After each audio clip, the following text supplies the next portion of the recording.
नमस्ते, solid facts with Hemant अत्री में आप सबका स्वागत। जैसा आप देख रहे हैं हेमंत सर हमारे साथ मौजूद है। समय आपको कुछ बदला हुआ मिल रहा है, आगे भी हो सकता है बदला हुआ मिलेगा, क्योंकि हेमंत सर ने देश बदल दिया है। आप चिंतित मत होइए, हमेशा के लिए शिफ्ट नहीं हुए हैं, कुछ दिनों में लौट करके आएंगे।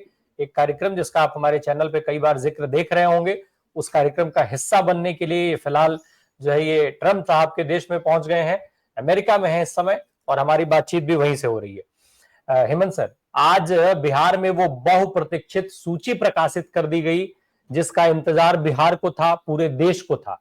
राहुल गांधी के वोट चोरी के आरोपों के बाद एसआईआर का मामला जबरदस्त रूप से गर्म हुआ। जिस तरीके से तेजस्वी यादव, राहुल गांधी और लेफ्ट के नेतृत्व में बिहार में सड़कों पर उतरे ये सारे लोग और उनको जो जनसमर्थन मिला था, ये तय था कि खेल जो है बहुत आसान नहीं है। अब जब ये सूची पब्लिश हुई है तो इसमें 21 लाख नामों को जोड़ दिया गया है। इस पूरे खेल को कैसे समझा जाए? पहले 65 लाख नामों को काटा गया था, अब 21 लाख नामों को जोड़ा गया है।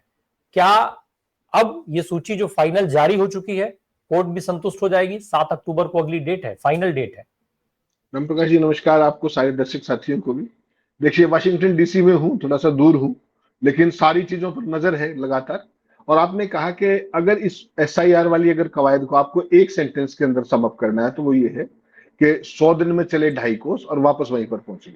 और उससे भी ज्यादा सटीक अगर एक लाइन का हो कि 4 कदम आगे और 3 कदम पीछे और ढाक के वही 3 पात वही खड़े।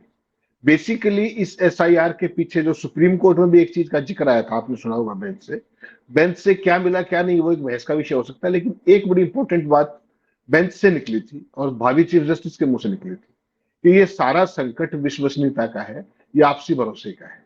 और मैं उसको बहुत बड़ी कैच लाइन मानता हूं कि देश की एक संवैधानिक संस्था अपनी ऑब्जर्वेशन में ही चाहे सही केवल एक बात मानती है कि देश की एक दूसरी संवैधानिक संस्था जो कि चुनाव आयोग है, वो कहीं ना कहीं जन विश्वास के संकट से जूझती हुई दिखाई देगी। उन्होंने अपने ऑर्डर में ऑब्जर्व नहीं किया, जैसे कि आजकल आप देखते हैं, ऑर्डर में रिकॉर्ड नहीं किया, लेकिन बातचीत में कहा कि ये सारा संकट म्यूचुअल भरोसे का है। तो और दुनिया में सबसे बड़ी राम प्रकाश जी चीज होती है भरोसे की। अगर संवैधानिक संस्था की अगर लोगों के अंदर स्वीकार्यता कम हो जाए या उसकी एक्शंस पे भरोसा कम हो जाए तो बाकी फिर कुछ करने की, सुनने की और कहने की जरूरत बच नहीं जाती। आपने कहा एसआईआर का जिक्र किया, बिल्कुल सही कहा। शुरू में 65 लाख नाम काटे थे, अब फाइनल फिगर आ गया है। अब यह है कि 61 लाख नाम हटे हैं, 21 लाख नाम नए जोड़ दिए हैं और कुल वोटर्स की संख्या 7.41 करोड़ हो गई। कुछ कंस्टिट्यूएंसीज के अंदर बड़े पैमाने पे वोट भी बढ़े हैं, उस पर भी मांगूंगा। बेसिकली क्या है राम प्रकाश जी, इस सारी कवायद के पीछे एक चीज आपको शुरू से माननी पड़ेगी कि इसके पीछे की मंशा, नंबर एक, मंशा पहले दिन से संदिग्ध थी और चुनाव आयोग के ऊपर यह जिम्मेदारी थी कि वो उसको स्पष्ट करता कि हमारी मंशा क्या है, नंबर एक, और उसको फिर ट्रांसपेरेंटली करते, खुले मन से करते और जितने भी सुझाव आते उन सबको करते जाते, लागू होते और बाकायदा ठंडे दिमाग से थॉट आउट प्रोसेस होता। वैसा कुछ भी नहीं हुआ। हर तरीके से, मतलब इतनी बड़ी एक साइज बिहार जैसे राज्य में 1 महीने के नोटिस पे आपने कर दी और उसके लिए कोई प्रेस कॉन्फ्रेंस तक करना उचित नहीं समझा, लोगों को स्पष्टीकरण करना उचित नहीं समझा। आज आपकी कोई डायरेक्शन है, कल कोई और है, परसों कोई और इंस्ट्रक्शन है, यही सब करते रहे और वो बीएलओज और उनका जो हाल हुआ। और हालत यहां पे खड़ी होगी राम प्रकाश जी आके कि सुप्रीम कोर्ट को आधार को कंसीडर कराने के लिए एक बार सजेशन, 2 बार डायरेक्शन और चौथी बार ऑर्डर करके उस चीज को लागू कराना पड़ा। तो आप ये सोच लीजिए कि सुप्रीम कोर्ट का खुद का इकबाल इस पूरे मामले में कहां खड़ा हो गया। कुल मिलाकर के चुनाव आयोग, देखिए, आम आदमी के बीच में चुनाव आयोग की साख जो पहले से ही राजीव कुमार अग्रवाल ने जहां पे पहुंचाई थी, उससे कहीं ज्यादा नीचे गर्त में इन्होंने पहुंचा दी है ज्ञानेश गुप्ता ने, केवल एक कारण से कि किसी को खुश करने के लिए। आपने तमाम चीजें देखी। इससे पहले महादेवपुरा कर्नाटका के अंदर देखा, उसके अंदर बाद अलंग में देखा, उसमें कर्नाटक का ही, और अब आपने ताजा अगर देखा हो ईस्ट चंपारण के ढाका के अंदर 3 दिन पहले रिपोर्टर्स कलेक्टिव के साथियों ने जबरदस्त रिपोर्ट निकाली और किस तरीके से कहा कि केवल एक कंस्टिट्यूएंसी से भारतीय जनता पार्टी के आधिकारिक पैड पर एक संप्रदाय विशेष के 80,000 वोट काटने की बाकायदा रिटर्न सिफारिश की गई। आपने देश के इतिहास में, आजाद भारत के इतिहास में नहीं सुना होगा कि किसी पॉलिटिकल पार्टी के लेटर हेड पे, और इस तरीके से आपने अगर वो देखा हो तो पूरी की पूरी मशीन रीडेबल सूची थी वो, बाकायदा उसमें राम प्रकाश राय एड्रेस, ये एपिक एड्रेस, सब कुछ, सारी डिटेल्स उसके अंदर थी। विपक्ष जो आज तक कर्नाटक की मांग रहा है, विपक्ष जो आज तक महाराष्ट्र की मांग रहा है, राहुल गांधी मांग रहे हैं, सारा अपोजिशन मांग रहे हैं, उनको नहीं मिली। लेकिन भारतीय जनता पार्टी का एक छोटा सा पदाधिकारी जो बिहार के अंदर है, वो बाकायदा इलेक्शन कमीशन को लिस्ट देता है इलेक्ट्रॉनिक लिस्ट, रीडेबल लिस्ट, उसमें आपने देखा होगा सारी की सारी, आप कहेंगे तो दिखा भी देंगे दर्शकों को कि उस सारी को काटने का, उस वो इतने 4 दिन हो गए उस खबर को आए हुए, अब तक चुनाव आयोग ने उस पर कोई रिएक्शन तक देना उचित नहीं समझा, कोई कार्रवाई तक। कंप्लेंट कीजिए ना, किस कैपेसिटी में करते हैं। मुझे और आपको फॉर्म 7 भरना है तो उसका एक ले डाउन प्रोसेस है, और उसमें अगर गलत करेंगे तो हमें 1 साल तक की सजा, जुर्माना या दोनों चीजें हो सकती हैं। उनको तो नोटिस भी नहीं दिया। वही सेम पैटर्न है जैसे अनुराग ठाकुर ने 6 पार्लियामेंट कंस्टिट्यूंसी की 35 असेंबली का जिक्र किया, उनको नोटिस नहीं दिया। राहुल गांधी ने एक महादेवपुर का जिक्र किया, प्रेस कॉन्फ्रेंस खत्म होने से पहले कर्नाटका सीओ ने नोटिस जारी कर दिया, एफिडेविट मांग लिया। तो चुनाव आयोग की एक जो कार्यप्रणाली वो संदिग्ध है, वो तो किसी सबको पता है, लेकिन वो इतना बायस्ड भी है टू दी कोर कि लेवल प्लेइंग फील्ड की तो बात छोड़ दीजिए, भारतीय जनता पार्टी जो चाहे कर दे। आप सोचिए, एक ढाका असेंबली कंस्टिट्यूंसी के अंदर 80,000 एक संप्रदाय के वोट कट जाएंगे, तो उसके बाद बचेगा क्या राम प्रकाश जी? और फिर चुनाव कराने की जरूरत क्या? फिर तो आप डिक्लेयर कर दीजिए ना भाई कि हो गया चुनाव, ये रिजल्ट है। तो ये सारी चीजें बेसिकली चुनाव आयोग ने इस एसआईआर प्रक्रिया के जरिए अपने जितने भी किसी की मंशा होगी उस मंशा को पूरी करने के लिए, बिल्कुल आपने ठीक कहा, 4 कदम आगे 2 कदम पीछे, और उसी सारे के अंदर इस देश की जो पूरी चुनाव प्रणाली की एक वो आज तक जमी आ रही थी 1952 से लेकर के आज तक क्रेडिबिलिटी, उस क्रेडिबिलिटी को मिट्टी में मिलाने का काम किया है, इसके अलावा कुछ नहीं किया। अब ये बिहार की जो फाइनल सूची जारी हुई है, इलेक्शन कमीशन ऑफ इंडिया ने जो पब्लिश की है, आप उसको स्क्रीन पे दिखा भी सकते हैं। ये साफ तौर पे वो सारी चीजें हैं, आपको दिख रही हैं। ये सर जो सूची आई है, 2 चीजें मैं बहुत क्लियर समझना चाहता हूँ। एक तो जो पहले से बातचीत चल रही थी कि सारा खेल एसआईआर के पहले हो चुका है और एसआईआर जो है बिहार के साथ साथ देश की जनता का ध्यान भटकाने का खेल है, तो क्या इस सूची के प्रकाशित होने के बाद ये चीज दिखती है? दूसरी एक चीज और समझ लें कि जो सुप्रीम कोर्ट में ये पूरा मामला है, सुप्रीम कोर्ट ने कह रखा है कि बड़े पैमाने पर गड़बड़ी अगर दिखती है तो हम एसआईआर को फाइनल सूची के बाद भी रद्द कर सकते हैं, निरस्त कर सकते हैं। क्या सुप्रीम कोर्ट की ये लाइन कहीं मैच करती है अब इस एसआईआर के बाद, एसआईआर की सूची के बाद? हालांकि अभी बहुत जल्दी जारी हुई है, अपने भी पूरी सूची शायद निरीक्षण नहीं हुई होगी अभी। अभी तो राम प्रकाश जी जो अभी तक जो हम देख पाए हैं उसमें यही है कि किस जिले के अंदर मोटा मोटा कितने जिलों के, किस जिले के अंदर कितनी वोट बढ़ी है, जो ब्रॉडली हम देख पाए। तो उसके अंदर जैसे पटना के अंदर 1.63 लाख वोट बढ़े हैं, दरभंगा के अंदर 80,947 बढ़े हैं, नवादा के अंदर 30,491 बढ़े हैं, मुजफ्फरनगर के अंदर 88,108 वोट बढ़े हैं, खगड़िया के अंदर 25,968। तो अभी तक ब्रॉडली ही कर पाए, क्योंकि थोड़ी देर पहले ही सारी ये लिस्ट पब्लिक की गई है जैसे आपने देखा। तो 69 लाख नाम कटे हैं बेसिकली, और 21 लाख नाम नए जुड़े हैं। ये तो ब्रॉडली इसका अभी तक वो है, इसको थोड़ा सा खोलने में समय लगेगा। आपने कहा सुप्रीम कोर्ट की मंशा, तो अगर आपको 10 जुलाई का अपना शो याद हो, मैंने उस दिन कह दिया था आपको कि किस दिशा में वो जा रहे हैं। जिस तरीके से इलेक्शन कमीशन ने पूरी जगह करने की कोशिश की, और केवल delay tactics, time buying tactics, और एक अगर आधार कार्ड की जो सुप्रीम कोर्ट ने आखिरी दम पे जाकर डेट खत्म होने के बाद अगर अपनी एक बात मनवा पाया, उसके अलावा हुआ वो जो इलेक्शन कमीशन चाहता था। और इलेक्शन कमीशन क्या चाहता था ये मुझे और आपको बताने की जरूरत नहीं है। और लगातार आप देखिए, अब 7 अक्टूबर का जैसे आपने जिक्र किया, 7 अक्टूबर को हियरिंग है, और 7 ही अक्टूबर तक इस फाइनल लिस्ट जो आज आई है, 7 अक्टूबर तक इसमें आप कोई आपके साथ जाती हुई तो आप चैलेंज भी कर सकते हैं उसको। तो कुल 7 ही दिन बचे हैं। और ये भी याद रखिएगा कि मुझे कोई अति वो नहीं होगी, उसमें कोई हैरानी नहीं होगी कि गणेश गुप्ता आजकल के अंदर ही पटना जाकर के 7 तारीख से पहले पहले कोई चुनाव कार्यक्रम घोषित ना करना। एक बार अगर चुनाव कार्यक्रम घोषित हो गया तो भारत के संविधान के मुताबिक फिर उसमें इंटरफेरेंस सुप्रीम कोर्ट नहीं कर पाएगा। और अब चूंकि पहले भी सुप्रीम कोर्ट की हम लगातार देख ही रहे हैं जिस तरीके से बैलेंसिंग करने की कोशिश ज्यादा है, it's more of a lip service less than of any actionable observations that we can. तो इस सारी स्थिति के अंदर बेसिकली क्या है कि अब तो ये देखना बाकी है कि बिहार के लोग इस पूरी सूची को रिएक्ट कैसे करते हैं। तमाम ऐसी चीजें सामने आई हैं जिसको देख करके आप हंस पड़ेंगे। कोई व्यक्ति बीएलओ को लिख के दे रहा है कि मैं मर चुका हूं, मेरा नाम काट दीजिए। ऐसे 28 लोग मिल गए, बताइए। 1.5 लाख लोग पहले कहते थे हमारे नाम रखिए, अब कहते हैं हमारे नाम काट दीजिए। तो पूरी प्रक्रिया का एक चुटकुला बना के रख दिया है, और चुनाव आयोग की जो रही सही साख थी उसको भी मिट्टी में मिलवाने का काम किया है। संविधान के अंदर यह बाकायदा साफ है कि एक बार अगर चुनाव प्रक्रिया शुरू होगी, चुनाव आयोग ने अगर कार्यक्रम घोषित कर दिया, तो उसके बाद सुप्रीम कोर्ट चाहे ना चाहे कुछ नहीं कर पाएगा। और यही बात अगर आपको ध्यान हो तो हमने 10 जुलाई के उसमें कार्यक्रम में कही थी कि जो रह की दिशा लग रही है इलेक्शन कमीशन की, वो केवल ये कि इस मामले को लटकाते ले चलो, जो मर्जी आए वो करते चलो। और वही अल्टीमेटली हुआ। अब 7 अक्टूबर आ गई, आपको पता है 22 नवंबर बिहार में नई विधानसभा के गठन की डेडलाइन है। तो ये सारे का सारा खेल इतना क्लोज उसमें किया गया है डेडलाइन के अंदर कि कोई चाहकर भी कुछ कर पाता, उसमें शक है। लेकिन मेरी राम प्रकाश जी इसमें चिंता दूसरी है, इस देश की जो फाउंडेशन है वो डेमोक्रेटिक वैल्यूज है।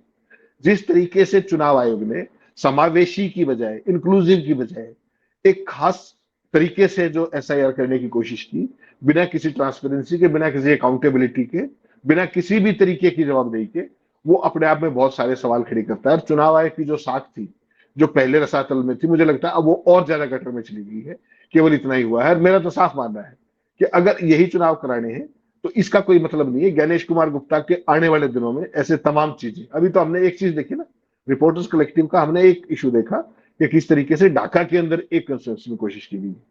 तमाम ऐसी कोशिशें मिलेंगी जब आने वाले समय में एक दो दिन के अंदर इसकी ऑब्जर्वेशन होगी कि चुनाव आयोग को भागने की जगह नहीं मिलेगी और वो अपने हिसाब से किसी पर्टिकुलर एक डिजायर्ड रिजल्ट को निकालने के लिए उन्होंने पूरा जोर लगाया। और आज की तारीख में मुझे कम से कम वो सफल होते दिखाई दे रहे। लेकिन उनको भागने की जरूरत ही क्यों पड़ेगी सर? उनको तो ऑलरेडी सारे वरदान, अभयदान जिसको कहते हैं, अभयदान मिले हुए हैं। फिर क्या, वो तो मस्त हैं। राजीव कुमार साहब इतना कुछ करके चले गए, क्या ही हो गया? ज्ञानेश कुमार साहब उससे भी आगे बढ़ रहे हैं, तो वो तो उस दौर में शामिल है कि मेरे आका कैसे खुश होंगे। आका को खुश करने के लिए किसी को भी लोकतंत्र और संविधान, संवैधानिक संस्था और उनके मूल्य क्या ही मायने रखते हैं, ये सब चीजें। खैर, बिहार में सर जो ये सूची आई है, अब इस सूची के बाद जो लोगों का, अभी आपने कहा कि भाई सुनवाई की जो डेट है 7 तारीख, उस 7 तारीख पर ही जो है, उसी 7 तारीख तक ही फाइनल उस पर डेट दी गई है कोई भी ऑब्जेक्शन करने के लिए। Yes, यानी सुनवाई के डेट है। पहले ऑब्जेक्शन की चर्चा तो कोर्ट में होगी ना। और क्या कोर्ट इन सारी चीजों को अब एडमिसिबल मानेगा, रखेगा? जो अभी जिसका जिक्र किया गया था, स्क्रीन पे जो दिखाया गया था, भाजपा की लिखी हुई चिट्ठी, वो अपने आप में पर्याप्त है सारी कहानी कहने के लिए। उसके राम बावजूद भी तो बहस अभी तक चल ही रही थी। राम प्रकाश जी, कंसिडर ही नहीं होती बहुत सारी चीजें। आपने ये कहा कि साहब इस तारीख से इस तारीख तक, आपको ध्यान होगा ना पिछले एक क्या हुआ था कि जो ये सारे का जो आपने आधार कार्ड लागू किया है, इसका लोगों को पता नहीं था, इसकी ड्यूरेशन बढ़ा दीजिए 15 दिन की। चुनाव आयोग ने क्या कहा कि ड्यूरेशन ऑफिशियली मत बढ़ाइए ऑर्डर से, हम 1 महीने तक कंसिडर कर लेंगे। मैं कह रहा हूं राम प्रकाश जी 15 दिन की मोहलत दे दीजिए। आप कह रहे हैं 1 महीने की देने को तैयार हूं, लेकिन कागज पे मत लाइए। इसका मतलब समझ रहे हैं आप? और यही सारी चीजें हैं जिसने इस पूरी प्रणाली को संदिग्ध बताया है। और चुनाव आयोग ने, जैसा मैंने कहा, जो चाहा वो पाया है पहले दिन से लेकर आखिर तक। उसको इस बात की परवाह नहीं है कि उसका मैंडेट क्या है चुनाव के अंदर, उसकी जिम्मेदारी क्या है एक संवैधानिक संस्था के तौर पर, और वो कर क्या रहा है, वो क्यों कर रहा है। और जो आपने जिक्र किया ना कि राजीव कुमार का, देखिए इस देश में आज से पहले कितने चुनाव आयुक्त हुए, कितने मुख्य चुनाव आयुक्त हुए? कोई भी मुंह छिपाता हुआ घूम रहा है क्या? राजीव कुमार जिस दिन से रिटायर हुए, आपने उनकी शक्ल देखी है कहीं? वो भारत में है, इस बात की पुष्टि भी एक आपकी एजेंसी करती है सूत्रों के मुताबिक। और बाकी सारे के सारे जो चुनाव आयुक्त थे, मुख्य चुनाव आयुक्त थे, रावत साहब हो, कुरैशी साहब हो, लवासा साहब हो, हर जगह ना केवल खुले घूम रहे हैं बल्कि बात कर रहे हैं। क्यों? क्योंकि उनको कुछ चीज छुपानी नहीं। वो ट्रांसपेरेंटली, आप उनसे कोई भी सवाल पूछो, वो घंटों के इंटरव्यू दे रहे हैं। राजीव कुमार की शक्ल आपने क्यों नहीं देखी आज तक? ज्ञानेश कुमार गुप्ता अगर उसी गति को प्राप्त करना चाहते हैं तो उनको शुभकामनाएं, मुबारक। लेकिन ये देश उनको याद करेगा किस रूप में, ये राजीव कुमार को पता लग गया होगा, ज्ञानेश गुप्ता को पता लग जाएगा। सुप्रीम कोर्ट को जो इस मामले में करना चाहिए था, उनको भी अपनी भूमिका दोबारा देखनी चाहिए कि इनका मैंडेट क्या है और ये कर क्या रहे हैं। और मुझे लगता है कि कम से कम बिहार एसआईआर में तो अब सुप्रीम कोर्ट के इंटरफेरेंस का सवाल लगभग खत्म मान लीजिए आप। जिस दिन अगर चुनाव आयोग ने कार्यक्रम घोषित कर दिया, उसके बाद सुप्रीम कोर्ट के पास इंटरफेरेंस की कोई गुंजाइश बचेगी नहीं, एज पर इंडियन कॉन्स्टिट्यूशन। तो वो चीजें कब किसके लिए होंगी, बाकी देश की एसआईआर के लिए होंगी, नहीं होगी। और ये ज्ञानेश गुप्ता की हिमाकत देखिए कि सुप्रीम कोर्ट के अंदर केस बिहार की एसआईआर का अंडर एक्टिव कंसिडरेशन है, सारे देश को पता है, पहले से प्री डिसाइडेड है 7 तारीख को हियरिंग होनी है। उसके बावजूद भी उसकी सारी की सारी डेडलाइंस देख लीजिए। और इसी प्रक्रिया के दौरान जबकि केस टॉप कोर्ट के पास सब जुडिस था, उन्होंने पूरे देश में एसआईआर कराने के लिए सारे सीईओज को बुला करके बिल्कुल साफ एक चीज क्लियर कर दी। क्या पता, हु नोज, कि कल को सुप्रीम कोर्ट इस पूरी कवायद को ही एकदम अनकॉन्स्टिट्यूशनल घोषित कर देगा, तो क्या करेंगे ज्ञानेश गुप्ता? तो कहीं ना कहीं उनको ये पता है कि ये चीज नहीं होने वाली, इसलिए he is continuing with his agenda. और यही बुरी बात है, चुनाव आयोग ने तो जो अपनी साख का किया था वो किया था, वो कहीं ना कहीं सुप्रीम कोर्ट की साख को भी संदिग्ध बनाने का काम इस मामले में कर रहा है। और सुप्रीम कोर्ट को जो चीज खुद देखनी चाहिए कि भाई ये क्या कर रहे हैं, किस दिशा में जा रहे हैं, और इससे संदेशा क्या जाएगा। कम से कम मुझे व्यक्तिगत तौर पे लगता है, विद ऑल ड्यू रिगार्ड्स, कि जुडिशरी इस मामले में वो नहीं कर पाई जो उसकी अपेक्षा कम से कम हम जैसे लोगों को थी, जिनको थोड़ी बहुत चुनाव कानूनों की समझ है। तो सर फिर तो ये वैसे ही नहीं साउंड कर रहा है जैसे राहुल गांधी कहते हैं कि अमित शाह कैसे बता देते हैं कि 2047 तक भारतीय जनता पार्टी की सत्ता रहेगी। तमाम भाजपा के नेता कैसे बता देते हैं कि हम इस सीट पर लगभग इतनी मार्जिन से जीतने जा रहे हैं। नायब सिंह सैनी वाला केस तो आपको भी याद होगा, जो उन्होंने सब कुछ कहा था। तो और वो तो हरियाणा का मामला था। तो कुछ उसी तरीके का साउंड नहीं कर रहा है जैसे ज्ञानेश कुमार को सब पता है कि सुप्रीम कोर्ट में क्या होने वाला है। राम प्रकाश जी, पहले अकेला सुप्रीम कोर्ट की छोड़ दीजिए, सुप्रीम कोर्ट में तो जो हो रहा है वो तो अद्भुत है ही। पहले दिन उन्होंने क्या कहा था जब एसआई ऑर्डर करते टाइम? ऑफिशियली तो कुछ नहीं कहा। चुनाव आयोग के जो फिलर्स और सूत्र आते थे उनमें क्या आता था कि 6% वोट कर सकते हैं, 10% वोट कर सकते हैं, 65 लाख वोट कर सकते हैं। सारी चीजें वहीं जाके टिकी नहीं टिकी। और जो सुप्रीम कोर्ट के अंदर चुनाव आयोग ने पहले दिन क्या कहा था 10 जुलाई को कि साहब आप हमें कर लेने दीजिए, आप बीच में डंगा मत डालिए, उस हमारा जब पूरा हो जाए तब देख लीजिएगा, पूरा हो जाए तब देख लीजिएगा। उसी एक रिटोरिक को उन्होंने रखा। और आखिर तक अगर केवल एक आधार की बात को सुप्रीम कोर्ट को चौथी बार कह करके मनवाना पड़ा, उसके अलावा सुप्रीम कोर्ट ने किया क्या इस पूरे मामले में? और इसीलिए मैं आपको कह रहा हूं कि चुनाव आयोग ने अपनी कार्यप्रणाली संदिग्ध नहीं, सुप्रीम कोर्ट के कामकाज को लेकर भी कहीं ना कहीं संदेह की जो पूरी चीज कई बार होती है कि पर्टिकुलर बेंचेस में इसमें उसमें उसमें माफ कीजिएगा, with all due regard, supreme court से जो उम्मीद एटलीस्ट हम करते थे कि लोगों की पार्टिसिपेशन डेमोक्रेटिक प्रोसेस के अंदर इंश्योर करें, कैसे करें। और एक ड्रॉप ऑफ दी हेड के ऊपर बिहार जैसे बड़े राज्य के अंदर आपने ये एसआईआर होने दी, बीएलओज की आपको हालत पता है, जिस तरह के सवाल उठे, तमाम तरह के जो जिन लोगों को मरा घोषित कर दिया था सुप्रीम कोर्ट में खड़े थे, उसके बावजूद भी क्या इंटरफेरेंस की? एक टिप्पणी की कि हमें अच्छा लगा कि सिविल सोसाइटी आज हमारे बीच में खड़ी हुई, इसके अलावा क्या? सिविल सोसाइटी ने तो बहुत सारी चीजें की थी, उसका क्या? तो कुल मिलाकर के राम प्रकाश जी, ये जो सारी स्थिति जो भी बिहार की हुई, ये डेमोक्रेसी के लिए बिल्कुल भी अच्छा नहीं है। और आप मान सकते हैं कि जो मैं आपको पहले दिन से कहता हूं कि एसआईआर तो केवल एक बहाना है, जो कुछ खेल करना था वो आपको ढाका के अंदर दिखाई दे रहा है, जिसको आपने अब रिपोर्टर्स कलेक्टिव निकाल के दिखाया और उसके ऊपर चुनाव आयोग की कंप्लीट चुप्पी है। ऐसे कितने ढाका होंगे, किस कम्युनिटी को टारगेट करके किया गया है? पर्टिकुलर उस एरिया में 6% वोट बढ़े हैं, कम्युनिटी के 24% वोट कटे हैं। उसका मतलब समझ लीजिए, वो जो स्टैंडर्ड ऑपरेटिंग प्रोसीजर है जिसको मैं डेटा मैनिपुलेशन कहता हूँ, वो बाकायदा कंस्टिट्यूंसी वाइज किया जाता है। और यहाँ सुप्रीम कोर्ट ने जिस जल्दबाजी में जो कुछ किया, ये नया मॉडल है। महाराष्ट्र में आपने एक मॉडल देखा जिसने बड़े पैमाने पर वोट जोड़े गए थे, यहाँ पर आपने देखा एसआईआर के नाम पर कितने पैमाने काटे गए हैं। कुल मिलाकर के ये डेमोक्रेटिक जो हमारी नॉर्म्स थी, पूरी दुनिया में हमारा क्या डंका है कि भारत जैसे चुनाव कहीं भी नहीं होते। तो उस चुनाव को पिछले 6-7 सालों में उसकी पूरी प्रक्रिया को पहले राजीव कुमार और अब ये ज्ञानेश गुप्ता उसको मिट्टी में मिलाने का काम तो ये ऑलरेडी कर ही चुके हैं। और अगर किसी को शक हो तो प्रेस कॉन्फ्रेंस, जो इकलौती प्रेस कॉन्फ्रेंस की थी ज्ञानेश गुप्ता ने, उनके सवाल जवाबों में जो उन्होंने कुतर्क किए, ट्रांसपेरेंसी से लेकर अकाउंटेबिलिटी से लेकर के सीसीटीवी फुटेज से लेकर के वोटर लिस्टों से लेकर के किसी एक सवाल पर उनका कोई सवाल जवाब अगर कोई एज पर मेरिट हो, एज पर लॉ हो, एज पर ट्रांसपेरेंसी हो, नहीं था। केवल और केवल वो ये कह रहे थे कि बस we are leading the battle and that's all. ये पूरी चीज चुनाव आयोग को बहुत ही पूर लाइट में दिखाती है। और अगर चुनाव प्रणाली संदिग्ध में आ गई तो फिर इस देश में बचेगा क्या? वो ज्ञानेश गुप्ता को और उनके आकाओं को भी देख लेना चाहिए। सर एक चीज और जरा समझा दीजिए जल्दी से, जब 7 अक्टूबर तक ही ऑब्जेक्शन करने की डेट है और सुप्रीम कोर्ट की फाइनल हियरिंग की डेट भी वही है, सुप्रीम कोर्ट अगर फैसला दे देता है कि एवरीथिंग इज ओके, भाई ये ठीक है, इसके हिसाब से चुनाव होगा, तो फिर इन ऑब्जेक्शंस को क्या चुनाव आयोग कंसिडर करेगा? और अगर सुप्रीम कोर्ट रद्द कर देता है तो इसके क्या मायने रह जाते हैं? एक और चीज, अगर चुनाव आयोग इस बीच में इलेक्शन डिक्लेयर कर देता है तो फिर इन ऑब्जेक्शंस के क्या मायने रह जाएंगे? क्लियर क्यों फिर? रही तो मैं राम प्रकाश जी आपको इतने दिनों से कह रहा हूं कि जितने क्लोज मार्जिन के ऊपर ये एसआईआर अनाउंस की गई, ये पहले दिन से संदिग्ध है। This is much more that meets the आई।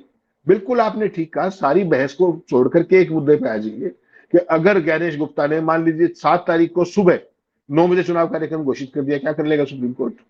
संविधान के मुताबिक तो चुनाव प्रक्रिया शुरू होने के बाद सुप्रीम कोर्ट कुछ कर ही नहीं सकता।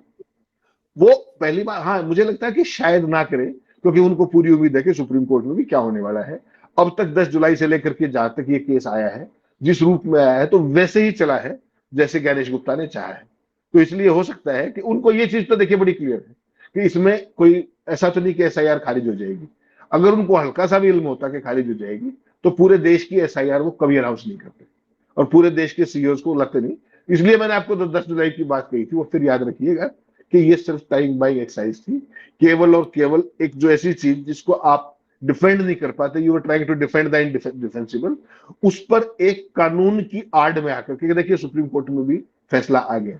सुप्रीम कोर्ट में क्या क्या हुआ, सुप्रीम कोर्ट में आपकी ट्रांसपेरेंसी खुल के सामने आ गई, अकाउंटेबिलिटी सामने आ गई। आप किसी चीज का जवाब नहीं देना चाहते, आप सुप्रीम कोर्ट के सुझाव नहीं मानते, आदेश नहीं मानते, निर्देश नहीं मानते, ये सारी चीजें आई, सारे देश ने देखी। तो बिहार का जो चुनाव का जो भी उसका जो run up to the Bihar election है, ये अपने आप में चुनाव आयोग के लिए नहीं, सुप्रीम कोर्ट के लिए भी एक बहुत बड़ा सबक है कि कैसे चीजों को नहीं चलाना चाहिए। चलिए, अब जैसे जैसे ये सूची अभी फिलहाल जैसे जैसे सूची की समीक्षा होगी, बहुत कुछ निकल करके आएगा और वो सब जो कुछ भी निकलेगा वो आप तक पहुंचाएंगे हम जरूर से, क्योंकि ये खेल जितना सीधा दिखता है उतना सीधा कभी रहा नहीं है और इसीलिए इस पर इतने सवाल उठाए जाते हैं और फिर उन सवालों के जवाब भी खंगाले जाते हैं। बहुत बहुत शुक्रिया सर हमसे बात करने के लिए। Thank you so much.